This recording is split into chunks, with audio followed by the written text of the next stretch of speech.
जय श्री कृष्णा। दोस्तों, आज हम जानेंगे क्यों होता है शालिग्राम और तुलसी जी का विवाह। आइए जानते हैं इससे जुड़ी पौराणिक कथाओं के बारे में।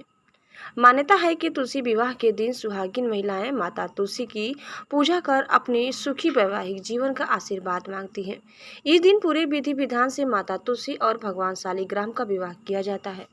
आपको बता दें कि शालिग्राम भगवान विष्णु के ही प्रतिरूप हैं, लेकिन क्या आप जानते हैं कि हर वर्ष कार्तिक शुक्ल एकादशी या देव उठनी एकादशी को तुलसी विवाह क्यों होता है? दोस्तों, जानना चाहते हैं तो पूरे वीडियो को अंत तक जरूर सुनिए। आइए सबसे पहले हम सुनेंगे तुलसी विवाह कथा एक। नारद पुराण के अनुसार एक समय दैत्यराज जलंधर के अत्याचारों से ऋषि मुनि देवता और मनुष्य सभी बहुत परेशान थे। वह बड़ा ही पराक्रमी वीर था।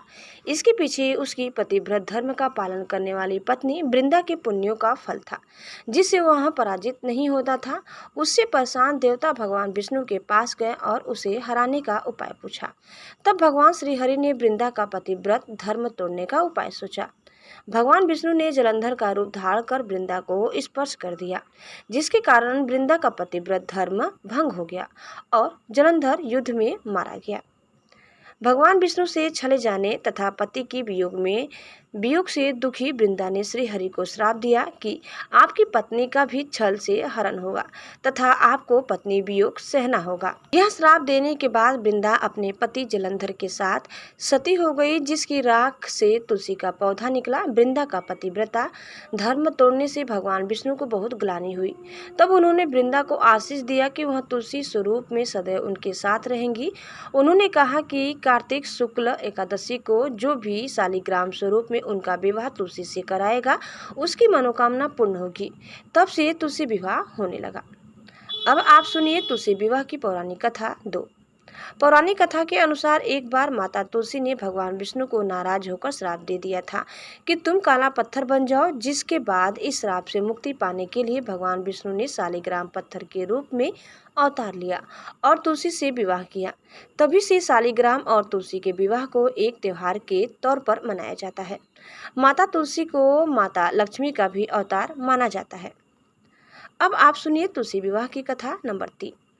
एक अन्य कथा के अनुसार एक परिवार में ननद भाभी रहती थी। ननद अभी कुंवारी थी और वह तुलसी की बड़ी सेवा करती थी, पर भाभी को यह एक आंख नहीं सुहाता था। कभी कभी तो वह गुस्से में कहती, तेरा विवाह होगा तो तुलसी ही खाने को दूंगी तथा तुलसी ही दहेज में दूंगी। यथा समय जब ननद की शादी हुई तो उसकी भाभी ने बारात के सामने तुलसी का गमला फोड़कर रख दिया, लेकिन भगवान की कृपा से गमला स्वादिष्ट व्यंजनों में बदल गया। गहनों के बदले भी भाभी ने ननद को तुलसी की मंजरी पहना दी तो वह सोने के आभूषणों में बदल गई। वस्त्रों के स्थान पर तुलसी का जनेऊ रख दिया तो वह रेशमी वस्त्रों में बदल गया। इस पर भाभी को बड़ा आश्चर्य हुआ और तुलसी जी की पूजा का महत्व तो उसकी समझ में आ गया। दोस्तों, इस प्रकार कथा यही समाप्त होता है। उम्मीद करते हैं कि आपको हमारी आज की यह वीडियो जरूर पसंद आई होगी। कैसी लगी कमेंट करके बताइए। चैनल में नए हैं तो प्लीज़ लाइक शेयर और सब्सक्राइब करना न भूलें। धन्यवाद। जय श्री कृष्णा। जय माता तुलसी।